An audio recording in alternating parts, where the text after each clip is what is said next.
उत्तर प्रदेश के अमरोहा नगर के गांधी मूर्ति पर आज भारतीय जनता पार्टी के कार्यकर्ता पदाधिकारियों ने नगर मंडल अध्यक्ष प्रेम सिंह सैनी के नेतृत्व में जिला अध्यक्ष ऋषिपाल नागर की अध्यक्षता में राहुल गांधी की संसद की सदस्यता रद्द होने की खुशी का इजहार किया।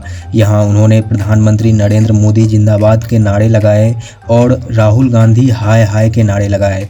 उन्होंने कहा कि राहुल गांधी के द्वारा जो अभद्र टिप्पणी की गई थी, उसके बाद जो संवैधानिक कार्रवाई की गई है, उसके बाद से भारतीय जनता पार्टी के कार्यकर्ता काफ़ी ज़्यादा उत्साहित हैं। इसलिए यहां खुशी का इजहार किया जा रहा है।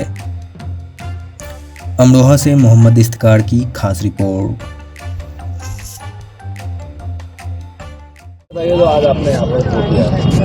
आज अपने देश के प्रधानमंत्री नरेंद्र मोदी जी, जिनकी साख दुनिया में बढ़ी है, सारी दुनिया के नेता कहलाए जाते हैं, ऐसे पिछड़ों के, दलितों के, गरीबों के मसीहा, उनको अपशब्द कहने वाले बड़े कांग्रेसी नेता को हम सब ने अखबारों में भी पढ़ा होगा।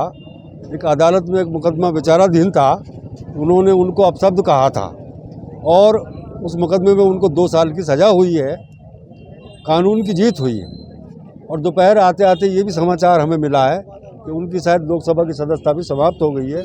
तो आज कानून सबसे बड़ा है, इस देश में ये साबित हो गया। और हम सब भारतीय जनता पार्टी के कार्यकर्ता उनके उस बयान की घोर निंदा भी करते हैं, भर्त्सना भी करते हैं और अपने कानून की जीत हुई है, जिसकी खुशी का इजहार भी करने के लिए हम यहाँ एकत्र हुए हैं।